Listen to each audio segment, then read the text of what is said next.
Merci de nous rejoindre sur Philly Radar. Bienvenue à tous. En vue du scrutin présidentiel prévu se tenir vendredi prochain, le guide iranien, l'ayatollah Ali Khamenei, a appelé mardi les électeurs à se mobiliser fortement. Ils sont au total 6 candidats choisis par le Conseil des gardiens de la Constitution. Parmi eux, le successeur d'Ebrahim Raïssi, mort dans un accident d'hélicoptère en mai dernier. Et selon le guide, un fort taux de participation consoliderait le pouvoir du futur président. La République islamique a des ennemis. Une chose qui aide la République islamique à vaincre ses ennemis, ce sont les élections. Si le taux de participation à ces élections est bon, la République islamique en sera fière, a-t-il dit. Sont nommés de candidats, en particulier les commentaires du guide suprême l'ayatollah, ont semblé saper directement la candidature du seul candidat réformateur de la course. Massoud Pekeskian, 69 ans, chirurgien cardiaque. Dans des discours récents, M. Massoud a exhorté l'Iran à revenir à l'accord nucléaire de 2015 et à accroître ses relations avec l'Occident. En 2021, la participation au scrutin était de 49%, soit le plus faible taux lors d'une présidentielle depuis la révolution islamique en 1979. Les élections législatives ont connu un taux de participation record, un exploit que le président iranien veut voir se reproduire. Les commentaires de M. Khamenei dans son discours d'1 heure ont suscité des cris répétés de mort à l'Amérique, mort à Israël de la part d'une foule en délire rassemblée pour marquer la fête chiite de l'Aïd al-Gadir. Une nouvelle et audacieuse génération de jeunes manifestants kenyans a émergé dans les rues, forçant le gouvernement à faire marche arrière sur une série de propositions fiscales impopulaires. Ce qui a commencé par une colère sur TikTok à propos d'un projet de loi de finances controversé s'est transformé en une révolte sans la participation des partis politiques. Le chef de l'État, William Ruto, et les membres du gouvernement sont parvenus à faire ce que des générations de politiques de ce pays d'Afrique de l'Est n'ont pas réussi à faire, unir un grand nombre de Kenyans au-delà de l'ethnie et du parti. Mardi 25 juin, des centaines de manifestants portant des chaussures de sport qui estiment que les Kenyans sont déjà surtaxés et n'ont pas grand-chose à payer ont bravé les gaz lacrymogènes lancés par la police dans la capitale Nairobi, paralysant ainsi le quartier central des affaires de la ville. Armés de leurs smartphones, ils ont retransmis en direct les affrontements intenses entre les policiers. 10 cadres de l'opposition ont été placés sous mandat de dépôt lundi 24 juin dans l'après-midi. Membres de la déclaration du 31 mars, qui rassemble la quasi-totalité des partis politiques maliens mobilisés pour le retour à l'ordre constitutionnel, ils avaient été arrêtés jeudi 20 juin, alors qu'ils se réunissaient au domicile de l'un d'eux.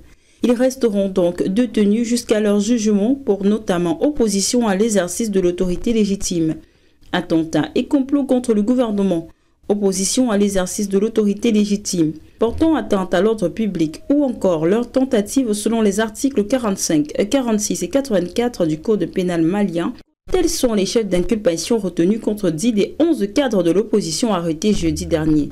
L'11e opposant arrêté, l'ancien ministre Mohamed Ali Batili, avait été libéré vendredi soir du fait de son statut d'avocat.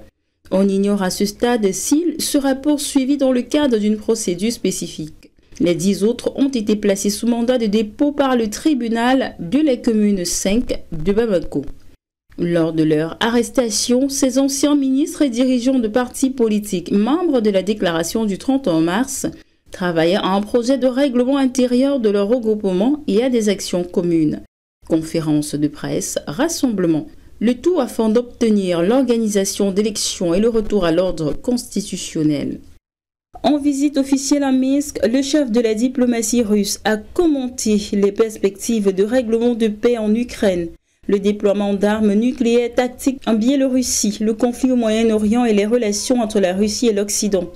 Le ministre russe des Affaires étrangères est arrivé le 24 juin 2024 en Biélorussie pour une visite officielle. Il a déjà rencontré son homologue biélorusse. Voici les déclarations clés de Sergei Laroy à Minsk à l'issue des entretiens avec Sergei Aleknik. Et qui était consacré en premier lieu à notre coopération sur le plan politique,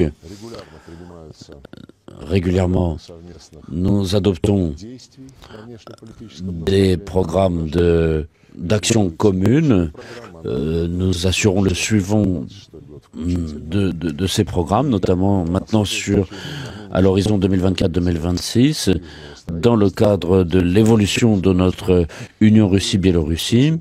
Et nous nous concentrons essentiellement sur nos efforts à l'international en matière de politique étrangère et d'accompagnement des processus d'intégration qui prennent de l'ampleur et qui se concrétisent de plus en plus au sein de l'Union Russie-Biélorussie. Nous avons des programmes communs, 37 programmes d'orientation essentielle,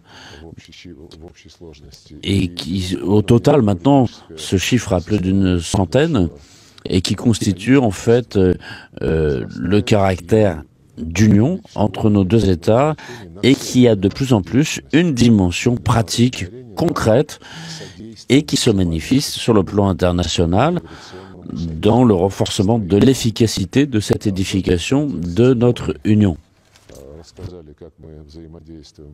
Dans ce contexte, nous avons parlé de notre coopération au sein de l'ONU, dans le sein de l'OSCE, et récemment nous avons vu comment l'Occident défend ses intérêts, mais nous réussissons à réagir aux menaces que constitue l'action des pays occidentaux, avec notamment la transformation de l'OSCE en trahison des principes énoncés dans l'acte final d'Helsinki. On a vu aujourd'hui une configuration euro-atlantique se mettre en place, avec d'une part les États-Unis et avec le Canada et les États-Unis, et l'OSCE n'a pas pu devenir l'organisation capable de défendre l'intérêt de la plupart de ses membres et qui s'est transformée en instrument manipulé par les décideurs outre-Atlantique et qui a éliminé l'Europe comme domaine d'action à défendre.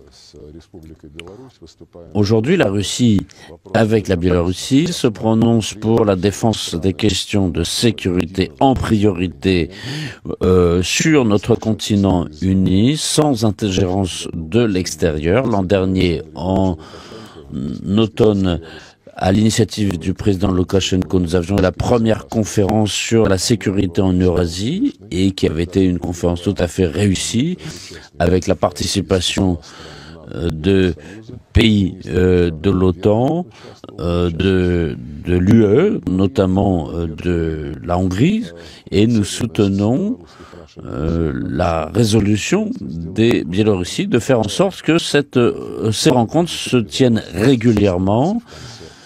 Et nous aurons probablement fin octobre, début novembre, donc une prochaine conférence sur la sécurité en Eurasie. Nous y participerons et nous contribuerons autant que possible pour concrétiser la perception de principe qui est faite sur cette question pour développer notre activité en Eurasie. Il y a différentes organisations qui opèrent. C'est l'Organisation de coopération de Shanghai, par exemple, qui adopte de nouveaux membres, et en l'occurrence la République de Biélorussie. Et début juillet à Astana, il y aura une réunion justement. Il y a l'organisation du traité de sécurité collective, il y a la CEI, l'ASEAN et l'organisation de coopération des pays arabes du Golfe et l'initiative du Kazakhstan pour transformer les conférences sur la sécurité en Asie en véritable organisation. Donc toutes ces structures, nous en avons parlé avec le ministre Aleinik et nous avons prié justement d'impliquer dans ce travail qui est mené sur la sécurité de l'Eurasie tous ceux qui sont intéressés pour défendre les intérêts de tous les pays participants. Et d'ailleurs, cette volonté est ouverte à tous les pays, sans limitation. Voilà, c'est ce dont nous avons parlé aujourd'hui avec le président Loukachenko. Il nous a garanti son soutien pour mettre en place donc ce concept de sécurité eurasiatique. Il en a parlé avec le président Poutine. Et il a consacré à ce sujet plusieurs de ses interventions, et notamment le 14 juin, le président Poutine en avait parlé devant le collège du ministère russe des Affaires étrangères. Donc, je vais rendre compte à Vladimir Poutine des résultats de ma visite en Biélorussie et nous continuerons à travailler à la mise en œuvre de tous les accords que nous avons conclus. Je vous remercie. C'est tout pour ce flash d'information. Merci de l'avoir suivi.